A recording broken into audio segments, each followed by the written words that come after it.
3 hall और एक जिंदा गोली पहली जगह से मिलती है। ठीक है। और ये जिंदा गोली मुकम्मल एक गोली जो मिस हो गई है, जो मिस हो गई है वो उसका बारूद उसके अंदर ही है, वो फायर नहीं हो सकी, बाकी हॉल है, वो एक जगह से मिल जाती है। इकरारुल हसन इल्जाम लगाने वाली पोजीशन में नहीं है। अगर वो वेला होता ना तो इतना बड़ा स्टैंड ले लेता हैदर, उसके पास ऑप्शन कोई नहीं है। इकरारुल हसन का प्रेशर इतना ज्यादा है कि ये बंदा जब सामने जाता है ना उसको डर लगता है कि पता नहीं क्या पूछ लेगा मुझसे। अगर ये शुफ सरकार 2 नंबर और गलत पाया जाए तो जो झाड़ू होता है ना सरकारी, उसके पीछे एक डंडा लगा होता है, उसको आप निकाल लें। अच्छा। उस डंडे के साथ उसको कुटे। अस्सलाम वालेकुम, मैं हूं रेहान हैदर और आप देख रहे हैं डिजिटल रंग। नाज़रीन, सोशल मीडिया पर एक जंग चल रही है इकरारुल हसन और शुफ वाली सरकार के दरमियान। बहुत से जो लोग हैं वो इकरार भाई के साथ है, लेकिन बहुत से पीर साहब के जो मुरीदैन हैं वो अपने पीर साहब को सपोर्ट कर रहे हैं। लेकिन रिसेंटली एक वाकया रोनमा होता है कि इकरारुल हसन साहब के घर के बाहर फायरिंग हो जाती है। उस वाक़े को रिपोर्ट कर दिया जाता है, FIR भी दर्ज हो जाती है। अभी तक मुल्ज़मान जो है वो नहीं पकड़े गए और पता नहीं चला कि ये जो काम है ये किसने किया। हमारे साथ मौजूद है शाहिद चौधरी साहब, जो कि क्राइम एनालिस्ट है और क्राइम की दुनिया में बड़ी गहरी नज़र रखते हैं। इनका तजर्बा इस सारे मामले में क्या बोलता है, इन्हीं से जानते हैं। अस्सलाम वालेकुम। वालेकुम अस्सलाम। चौधरी साहब कैसे हैं? अल्लाह का शुक्र। आपने ये सारा वाकया तो सुन ही लिया होगा, आपने रिपोर्ट भी किया। क्या लगता है किसने फायरिंग की होगी? ये जो है ना, सबसे पहले मैं आपको बताता हूँ कि इकरारुल हसन का जो मेरी जहन में जो इमेज था ना, ये था कि शायद, यानी क्योंकि प्रोग्राम देखता था कभी ऐसे हुआ नहीं था मेरी उनके साथ ऐसी बात हुई हो। प्रोग्राम के हवाले से जब बात हुई है तो मैंने उनसे मौक़िफ़ उनका लिया है, तो उन्होंने मुझे कहा है कि शाहिद भाई इसमें जो है ना कोई मेरा मुखालिफ जो है वो भी इस तरह की हरकत भी अंडर प्रेशर करने के लिए कर सकता है, लेकिन एक ये भी पहलू ज़हन में रखे, अमीर माँ बाप की बिगड़ी औलादें भी हो सकती हैं जो चौकों में ऐसे कर देती हैं। मुझे बड़ी खुशी हुई कि इस बंदे ने एक मौक़िफ़ जो है ना उस पर नहीं डटा, सुनी सुनाई बात है और उसी तरह ने मुझसे बयान कर दी। ये तो उनकी जो है ना गैर जानिबदार और बिल्कुल मेरी नज़र में 1 नंबर होने की निशानी है। उसके बाद आप ये देखें कि मैं अपनी नज़र से ये देखता हूँ 3 हॉल और एक जिंदा गोली पहली जगह से मिलती है। ठीक है। और ये जिंदा गोली मुकम्मल एक गोली जो मिस हो गई है, जो मिस हो गई है वो उसका बारूद उसके अंदर ही है, वो फायर नहीं हो सकी, बाकी हॉल है, वो एक जगह से मिल जाती है। और थोड़े फासले पे ना बाकी 10 या 8 हॉल मिलते हैं, 13-14 हॉल और एक जिंदा गोली पीछे से मिलती है। ठीक है। अब गाड़ी एक जा रही है, बंदा ब्रस्ट करता है, उसका फायर करता है, वो घोड़े में से जो है ना चलने घोड़ा लगता है, फौरी तौर पे 3 हॉल बाहर आ जाते हैं। ठीक है। उसके बाद गोली फंस जाती है, वो मिस हो जाती है, वो नहीं चली, वो चैम्बर को खींचता है, गोली फिर जो है ना जिंदा बाहर आ गई और अगली गोली जो है ना चैम्बर के अंदर चली गई। वो इतनी देर में थोड़ा आगे भी चले जाता है, वो फिर दोबारा गाड़ी में से उसने हाथ निकाला, वो ब्रस्ट जो है ना फायर करता है और 8-10 खोल जो बाकी के तो वो अगले चौक में गिर जाते हैं। ठीक है। इन खोलों का एक जगह पे इकट्ठे गिरना, पहले 3 खोल और एक गोली, फिर 8-9 हॉल थोड़े फासले पे एक ही जगह पे, इसका मतलब पिस्टल ब्रेस्टेड था। सिंगल होता तो थोड़े फासले पे हॉल पड़े होते। ये इब्तदाई जो है ना चीजें सारी सामने आ जाती हैं, तो बंदे जो भी हम मंजर यहाँ पे आने चाहिए। हम यही कह रहे हैं कि ये शुफ वाली सरकार की जानिब से किया गया है, कुछ हथकंडा है। नहीं, अगर वो भेजता ना तो प्रोफेशनल बंदे होते, गोली की एक्सपायरी देख के आते। गोली जो फंस गई है ना, बारूद कमजोर था, गोली उसके पीछे एक्सपायरी डेट लिखी होती है, तो वो अनट्रेंड बंदे थे, वो बैरल में ऑयल दे के नहीं आए, उन्होंने घर से निकलने से पहले एक मैगजीन नहीं चेक किया, क्योंकि यहाँ पे भी तो आगे गनमैन कोई ना कोई होगा, फायर हो सकता है। तो वो इन चीज़ों का जो है ना लगर्जी से जो मुजाहरा कर गए, ये अनाड़ी हैं। अब आपने ये सारी वीडियोस देखी हैं इकरारुल हसन और शुफ वाली सरकार के माबैन जो भी हुई, ये जब गए उधर वो भी सारे लोगों ने लाइव मनाजिर देखे, तो आपको क्या लगता है, आपका तजर्बा क्या कहता है? मेरा तजर्बा ये कहता है कि वो जो शुभ सरकार है ना, बड़ा गोलमडोल सा बंदा है, चिट्टा गोरा, उसका बड़ा रंग रूप वाला बंदा है। दाढ़ी इतनी अच्छी नहीं लगी उसको बंदे को ना, वो उसकी वजह ये है कि यहाँ की जगह खाली है, दाढ़ी भरी हो ना बंदे का फेस का जरा और निखार आ जाता है। वो जिस तरह हाथ हिलाने ऐसे ऐसे ऐसे, ये आंखों से चेन और मोती बरामद करना, बंदा फन है उसके पास। अच्छा। वो जेन्युइन है, नॉन जेन्युइन है। देखे, मैं अगर मौके पे हूँ ना, मेरे सामने वो बंदा चैन निकाले ना तो मैं उसको मान जाऊंगा। मैं 2 मिनट, इकरार भाई ने बड़ा टाइम लगा दिया ना, गिनती के 2 मिनट में जो है ना मैं आपको बता दूंगा बंदा फेक है क्या है। लेकिन अभी तक जितने भी मैंने प्रोग्राम्स देखे हैं ना, मुझे वो बंदा सही नहीं लगा। रीजन कि वो मुझे उस बंदे को देखा ना, मुझे समझ ही नहीं आ रही वो क्या कर रहा है। आप ये देखें, राहत फतेह अली खान की जो ड्रेसिंग है ना, जिस तरह के वो कलरफुल कपड़े पहनता है ना, तो एक दुल्हन की तरह वो तैयार होता है। मैंने इसको जो है फूक मारने वाले जो हैं, इनके कपड़े देखे हैं, ये भी राहत फतेह अली खान से कम नहीं है। आप ये देखें, लोग उनके जो है ना बना के ना टिकटॉक ऊपर लगा देते हैं कि दुल्हन आ रही, फलान आ रहा है, ढमकान आ रहा है। आप ये मुझे बताएं कि इकरारुल हसन ने क्या मौक़िफ़ लिया था कि जी मेरे सामने बैठ के मेरे सवालों का जवाब दे दे। मेरे पास कोई बंदा दुनिया से उठ के आ जाए, मुझे वो कोई शायद साहब लाइव चल दे, वो करी जाए सवाल बंद दे जाना जवाब। जे मैं बुरा मनावा तो मैं अपने प्यो का तुखम नहीं, मैं क्यों मनाऊं बुरा? एक सवाल का मैंने नहीं जवाब देना, उसको मैं कह देता हूँ मैं नहीं, मैंने इसका जवाब नहीं देना, ये भी एक जवाब है। इकरारुल हसन को सामने बैठ जाता। जब इकरार भाई गए थे तो वो यही कह रहे थे कि आप एक आयत पढ़ के सुना दें। नहीं, एक आयत को भी छोड़ दें यार, तो कैमरे ऑन कर दें। हाँ। आप यहाँ बैठे हैं, मैं यहाँ बैठा हूँ।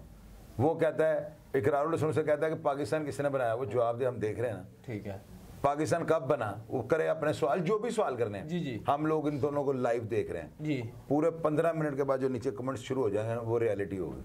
अवाम जज कर जाएंगे यार। अवाम पागल है, अवाम बड़े बड़े डेंजर जूझ की कौम बैठी है टेलीफोनों पे। ये 15 मिनट का डाटे बाहर निकलाएंगे। मैं सच्चा हूँ ना, चले सच झूठा हूँ मैं भी, सच्चा मैं नहीं कहता, मैं झूठा हूँ। आओ आगे मुझे साबित करो, पूरी दुनिया का सारा मीडिया आ जाए, हिंदुस्तान के चैनल लाइव हो जाए, पूरी दुनिया का मीडिया ऑन कर दें और मुझे बिठा दें आगे। मैं जो हुआ है जैसे हुआ है मुझसे पूछते जाएं, जो बात मैंने नहीं करनी होगी, वरना मुझे कोई ये क्लिप काट के लगा दें कि चौधरी कहते जो मर्जी कह दो। एक बात मैंने नहीं ना करनी, वो आपके बाप का बाप मुझसे नहीं निकलवा सकता। निकलवा सकता है, उससे इंतशार फैल जाएगा, लेकिन वैसे कोई बात पूछे मैं बुरा नहीं मानूंगा। तो ये अगर सच्चा है तो खुद आए ना। मेरे इकरारुल हसन तो बड़ा स्टिंग ऑपरेशन का मास्टर है, मेरे से वो लाइव 10 मिनट आ जाए, सिर्फ लाइव फोन पे आ जाए। नहीं जी, शाहिद भाई ने चैलेंज कर दिया। और चैलेंज नहीं कर दिया, लिख के देता हूँ, 10 मिनट अपने घर ये टेलीफोन ऑन कर ले, मैं 10 मिनट इसके साथ लाइव आ जाता हूँ। दुनिया फैसला कर देगी कि शाहिद चौधरी ने इसको जो सवाल किए हैं, और सीधे सीधे सवाल है। इकरार भाई जो करते हैं ना, तो कलमा सुना दे, ये जिज करने वाली बात मैं नहीं इसको पसंद करूंगा। अच्छा, अब क्यों किसी को कहते हैं कलमा सुना दे? नहीं, उन्होंने ये भी कहा कि आप मुंह धो के दिखाएं। यार वो चले इस तरह, वो तो टीस करने वाली बात है ना। मैं इस तरह के सवाल करूंगा कि आप इस शख्स का जो है ना हक खतीब जिसको लोग कहते हैं, आप इसकी हंसी से इसको पकड़ लेंगे कि फंस गए। यानी मेरे सवाल तो बुरा मानने वाले हो ही नहीं सकते। मेरे सवाल जो है, मुझे इकरार भाई ने एक मैसेज किया है, तो इतना प्यारा मुझे वो लगा ना मैसेज, बल्कि मेरा दिल किया कि मैं जो है ना, जो लोग, बल्कि बड़ी दुनिया उनको बड़ा पसंद करती है, तो मैंने ये कई दफ़ा सोचा कि मैं उनको व्हाट्सएप करके बताऊं कि देखो इकरार भाई के क्या अल्फाज हैं। ये वो चीज़ें होती हैं जो आपके किरदार को सामने लाती हैं। उन्होंने मुझे पता है क्या कहा है, उन्होंने कहा शाहिद भाई हम आपसे जो है ना सीखते हैं, आपके प्रोग्राम से बहुत कुछ जो है ना हमें हासिल होता है। तो मेरे लिए एजाजी बात है। तो बंदा वो सही है, गिट्टों गोडों से है वो। अगर वो वेला होता ना तो इतना बड़ा स्टैंड ले लेता है। दर उसके पास ऑप्शन कोई नहीं है।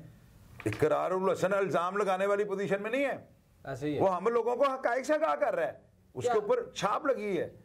लास्ट पे बस ये बता दीजिएगा कि आपको क्या लगता है, ये जो सारा सोशल मीडिया पर एक जंग सा माहौल बन गया है, कोई मंतकी अंजाम तक पहुंचेगा? अगर इन दोनों में से ये मीडिया ट्रायल मैंने जैसे बताया, या अगर किसी भी हिसाब से जो है ना, या जो 23 तारीख को बता रहे हैं वहां पे जा रहे हैं, जो इनमें से झूठा साबित हो जाए ना, उसमें ये नहीं कहना चाहिए, ये सवाल नहीं है कि आप कोई कलमा सुना दो। यार मैं कहता हूँ मैंने नहीं सुनाना। कोई मुझे जेल में एकदम मार पड़ी ना, तो मुझे जेल वाले मेरे सामने, मुल्तान का मेरा वाकया मैंने लगाया हुआ अपने चैनल के ऊपर, बड़ी जबरदस्त बात है। मुझे उन्होंने मार मार के जो है ना मेरी उन्होंने टिंड कर दी। चलान हमारा गया हुआ था कैदियों का, उन्होंने बाल काट दिए, पागल है, उन्होंने मार मार के पहुंचा दिया। सिर्फ ये था कि आप चलान आपका क्यों आया अलार्म में ना, कोट लखपत से मैं मुल्तान जेल गया था। तो एंड में वो मुझे कह रहा है तू बिस्मिल्लाह पढ़ ले, इतना माफ कर देंगे। मैंने वहां पे जिद बना ली कि इस टाइम फिरौन के कहने पे बिस्मिल्लाह जो है ना पढ़ूंगा ना, तो ये फिरौनियत अपनी ताकत से जब मुझसे पढ़वा रही है, तो मैंने बिस्मिल्लाह उस टाइम पढ़ने से इनकार कर दिया था। अब मुझे व्यूवर नीचे जो मर्जी कह ले, बात रियलिटी है, क्योंकि वो कहने वाला फिरौन है ना। मैं अपने अल्लाह के लिए पढ़ूंगा, मैं पढ़ता हूं, क्या मैं बिस्मिल्लाह नहीं पढ़ता हूं? लेकिन वो फिरौन की फिरौनियत देखते हुए जो है ना, वो मैं उसके आगे डट गया हूं। तो इकरारुल हसन जैसे सवाल करते हैं, ये सवाल नहीं बनते। सवाल ये बनता है आप ऐसा करें, ये काले चने पहले खाएं, मीठी मूंगफली उसको डाल के दें। अच्छा। आराम आराम से ना, प्यार से पहले उनको ना, इकरारुल हसन का प्रेशर बहुत ज्यादा है। अच्छा। हक खतीब जो है ना, वो खुद एक क्लासिक वो फनकार है पूरा, यानी कि देखने वाला, मैं खुद कहता हूँ यार इस बंदे, इसकी देखिएगा स्टाइल कॉपी हो जाना, ये बॉलीवुड इसके ऊपर फिल्म बनाएगा, नोट कर लीजिएगा, वो एक स्टाइल पूरा नजर आता है, एक सीन है पूरा, ऐसे वो जिन निकालते हैं। इकरारुल हसन का प्रेशर इतना ज्यादा है कि ये बंदा जब सामने जाता है ना, उसको डर लगता है कि पता नहीं क्या पूछ लेगा मुझसे। आराम से पहले उसको रिलैक्स करें, उसके आराम से बैठ कर उसको कहें आप हक साहब हम आपको दबाने आए हैं, हम आपको बड़े जो है ना बड़े आपके मुरीद हैं। आराम से जब वो ठहर जाए ना, पूरा कभी आम आदमी है, फिर उसे पूछना शुरू कर दें। ये जो होता है ना इनकी टीम, सरेआम की टीम है, वो यार आप इजी ले रहे हो। यहाँ पे इकरारुल हसन भाई है, वो यकदम मेरे कमरे में आ जाएगा ना, तो मैं कंफ्यूज हो जाऊंगा, ले भी मैं कुछ करना पड़ेगी। तो ये चीज जो है ना, ऊपर से प्रेशर, कलमा सुना, बंदा कहता है यार मैं एड्डा बड़ा बना हुआ है वो आलम दीन, या वो है, ये अल्लाह जानता है।